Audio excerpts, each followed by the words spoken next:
एक यूट्यूबर है Nicholas peri, बड़े नामी गिरामी। लोग इन्हें निको कार्डो एवोकाडो नाम से भी जानते हैं। वो खाने से जुड़ी वीडियोस बनाते हैं। निकोलस इन दिनों बड़ी चर्चा में है। दरअसल उन्होंने करीब 114 किलो वजन घटाया है, वो भी पिछले 2 सालों में। लेकिन उनके फैंस, उनके फॉलोअर्स को इसकी भनक तक नहीं लगी। असल में निकोलस अपने चैनल पर पहले रिकॉर्ड की गई वीडियोस डाल रहे थे, लेकिन जब उन्होंने अपनी लेटेस्ट वीडियो डाली तो सनसनी मच गई। लोग उनके मेकओवर को देखकर शॉक्ड है और उनकी तारीफ भी कर रहे हैं। वैसे निकोलस पेरी को देखकर सोच में तो हम भी पड़ गए। कुछ सवाल हमारे मन में भी आने लगे। अव्वल तो ये कि शरीर में जो फैट यानी चर्बी जमा होती है, जैसे हमारे पेट पर, कमर पर, जांघों पर और चेहरे पर, वो घटकर आखिर जाती कहाँ है? क्या होता है उसका? वो शरीर से बाहर कैसे निकलती है? आज सेहत के इस एपिसोड में हम इन्हीं सवालों के जवाब पता करेंगे। एक्सपर्ट से जानेंगे कि फैट लॉस कैसे होता है। जब हम वेट लॉस करते हैं तो शरीर की चर्बी जाती कहाँ है? सबसे पहले शरीर के किस हिस्से से वजन घटता है और वजन घटाने के लिए अपना मेटाबॉलिज्म कैसे ठीक रखें? सुनिए, बड़ा मजा आएगा।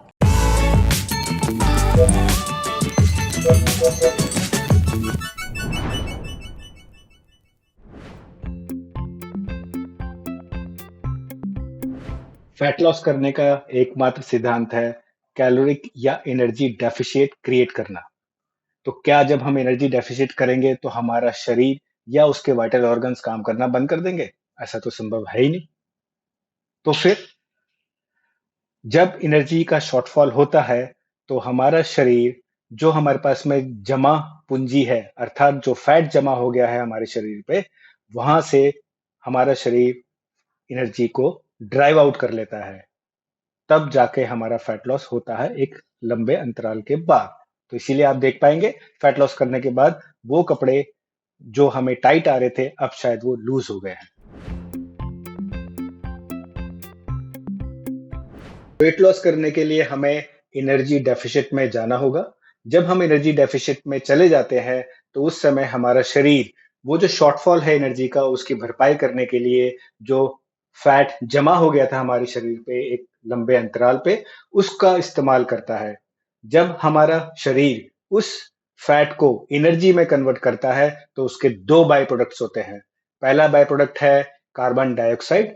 लगभग 85% कार्बन डाइऑक्साइड जनरेट होता है और जिसको कि हम ब्रीद आउट, चाहे वो नॉस्ट्रल्स के थ्रू हो, चाहे वो आपके माउथ के जरिए हो, हम उसको बाहर निकाल देते हैं। और लगभग 15% वाटर रिलीज होता है बॉडी से, जो कि स्वेटिंग के रूप में या फिर यूरिन के द्वारा बाहर पास ऑन हो जाता है। सो फैट को ब्रेक डाउन करने के बाद में कार्बन डाइऑक्साइड और वाटर बॉडी रिलीज कर देती है। फैट लॉस या वेट लॉस एक स्पॉट से या एक बॉडी पार्ट से नहीं होता है। जी हाँ, आपने सही सुना। फैट लॉस या वेट लॉस संपूर्ण शरीर से होता है।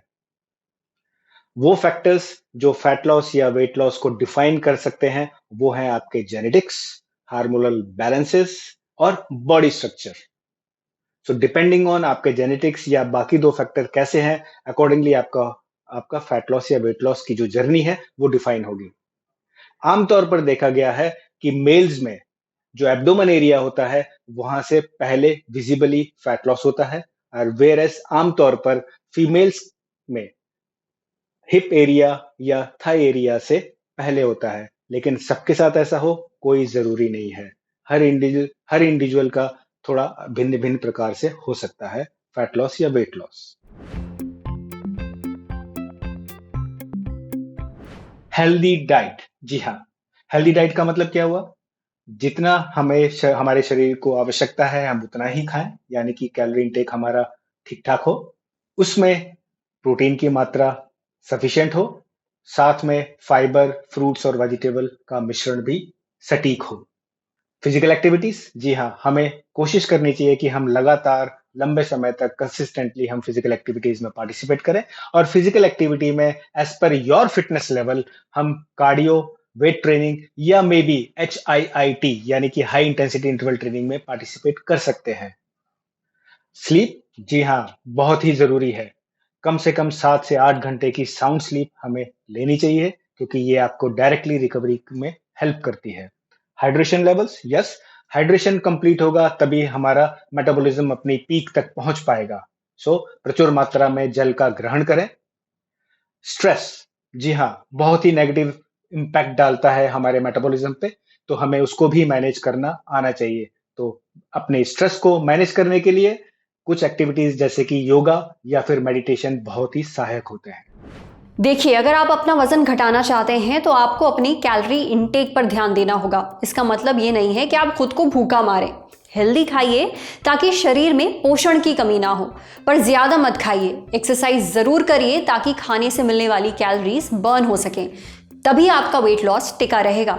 अब बढ़ते हैं सेहत के अगले सेगमेंट की तरफ। तन की बात। TV actress Hina Khan stage 3 breast cancer से जूझ रही हैं।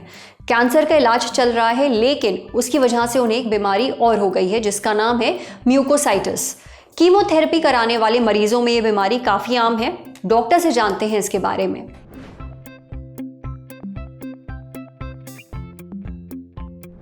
TV actress Hina Khan stage 3 breast cancer से जूझ रही हैं। इन दिनों उनका इलाज चल रहा है, वो कीमोथेरेपी करवा रही हैं। अपनी सेहत से जुड़े अपडेट्स वो लगातार सोशल मीडिया पर अपने फैंस के साथ शेयर करती रहती हैं। हाल फिलहाल में उन्होंने एक नई जानकारी शेयर की। कीमोथेरेपी की वजह से उनको एक और बीमारी हो गई है। एक सोशल मीडिया पोस्ट में हिना खान ने बताया कि उन्हें म्यूकोसाइटिस हो गया है। ये कीमोथेरेपी का ही एक साइड इफेक्ट है। इस दिक्कत की वजह से उन्हें कुछ भी खाने में बहुत परेशानी हो रही है। म्यूकोसाइटिस क्या है और ये क्यों होता है, इसके बारे में हमने जाना डॉक्टर रमन नारंग से। डॉक्टर रमन बताते हैं कि कई बार कैंसर के इलाज के दौरान डाइजेस्टिव ट्रैक्ट के कुछ सेल्स को नुकसान पहुंचता है। डाइजेस्टिव ट्रैक्ट यानी वो अंग जो खाना निगलते हैं, पचाते हैं, सोखते हैं और शरीर से बाहर निकालते हैं। ऐसी सिचुएशन में डाइजेस्टिव ट्रैक्ट में मौजूद सेल्स अल्सर और इन्फेक्शन के प्रति काफ़ी सेंसिटिव हो जाते हैं। इससे मुंह से लेकर आंतों तक नुकसान पहुंचता है, सूजन आ जाती है, अल्सर हो जाते हैं।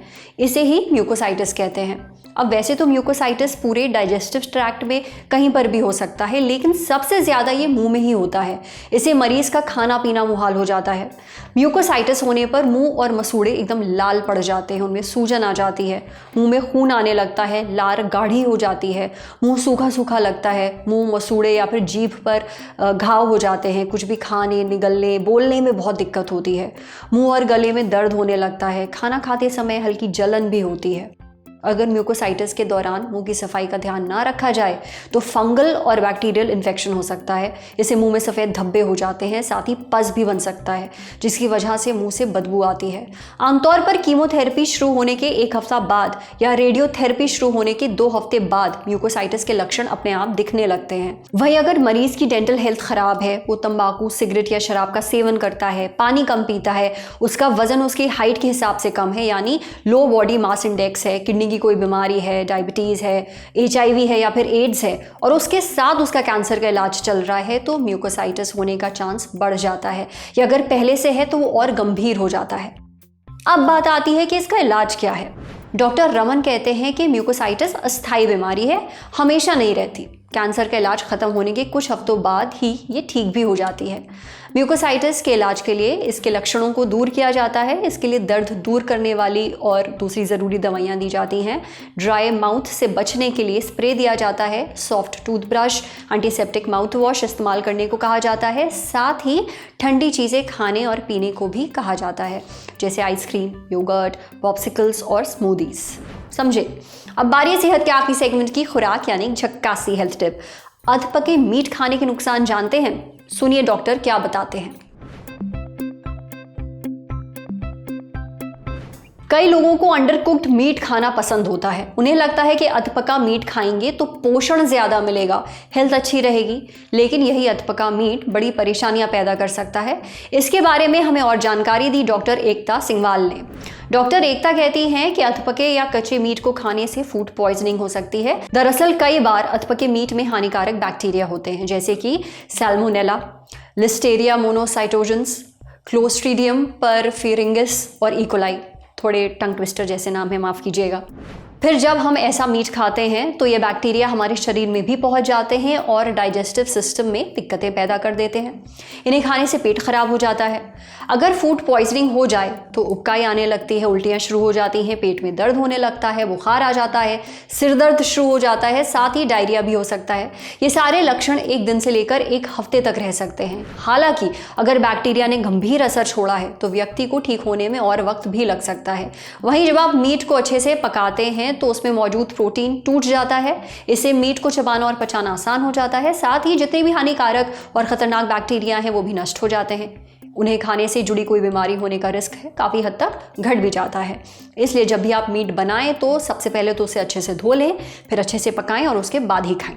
आज सेहत पर इतना ही। अगर आप एक डॉक्टर हैं, हमसे कुछ शेयर करना चाहते हैं तो जो ईमेल आईडी इस वक्त आपको अपनी स्क्रीन पर दिख रही है उस पर हम एक मेल भेज दीजिए। शुक्रिया।